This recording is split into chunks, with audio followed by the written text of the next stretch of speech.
Halo sahabat makna dimanapun Anda berada, senang sekali bisa berjumpa bersama dalam program Sate Bang Jack. Mari kita mempersiapkan hati kita untuk duduk diam di hadapan Tuhan dan mendengarkan sabdanya. Bacaan hari ini diambil dari Kitab Kejadian pasal 8 ayat 22. Selama bumi masih ada, takkan berhenti-henti musim menabur dan menuai, dingin dan panas. Sahabat makna, banyak dari kita yang bingung, cemas, bahkan stres dalam 2 tahun belakangan karena pandemi COVID-19 yang dengan cepat merubah keadaan. Berubah dengan sangat cepat dan tak henti-hentinya, dan kita tidak tahu bagaimana ini akan berakhir. Ini membuat kita stres yang berkepanjangan, membuat kita lelah, bahkan menjadi limbung, lemah, tidak tahu apa yang harus kita lakukan.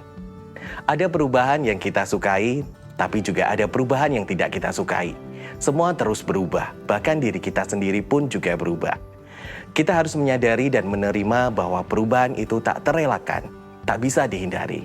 No growth without change, no change without loss, no loss without grief, and no grief without pain. Tidak semua perubahan itu baik, tetapi Tuhan mendatangkan kebaikan bagi mereka yang mengasihi Dia, seperti yang tertulis dalam Roma pasal 8 ayat 28. Kita tahu sekarang bahwa Allah turut bekerja dalam segala sesuatu untuk mendatangkan kebaikan bagi mereka yang mengasihi Dia, yaitu bagi mereka yang terpanggil sesuai dengan rencana Allah. Termasuk pandemi ini ataupun elemen manusia kita yang lemah dan tidak baik, bisa dipakai Tuhan untuk mendatangkan kebaikan. Semuanya tergantung dari sikap kita, pilihan kita. Apakah kita akan menjadi bitter atau pahit atau better menjadi lebih baik?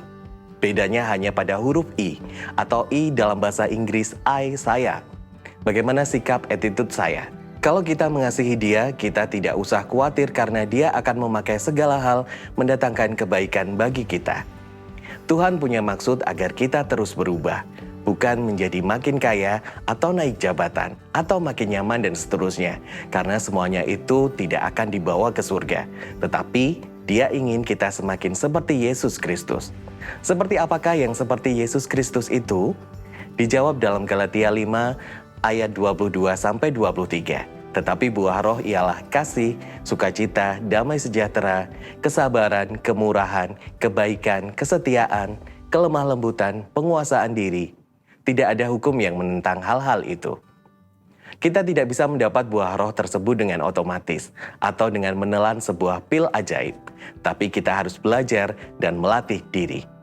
Tuhan menjadikan hidup ini sebagai school of character dan memakai berbagai situasi berlawanan yang tidak menyenangkan untuk melatih kita.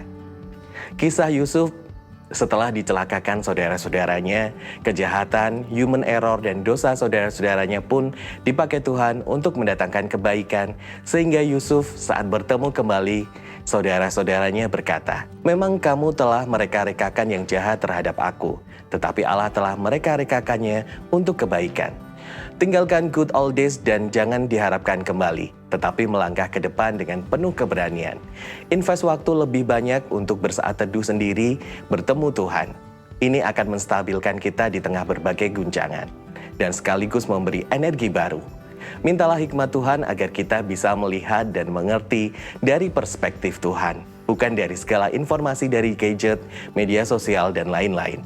Fokuslah pada hal yang tidak bisa berubah untuk kita jadikan jangkar agar kita tidak terombang-ambing. Jangkar itu adalah kasih Tuhan yang tidak pernah berubah. I have loved you with an everlasting love, sehingga kita bisa mengatakan, aku mempercayaimu apapun yang terjadi. Sahabat makna, marilah kita berdoa. Tuhan, kami percaya di dalam Tuhan segala pengalaman buruk kami, Tuhan pakai dan mengubahnya menjadi kebaikan bagi kami. Amin.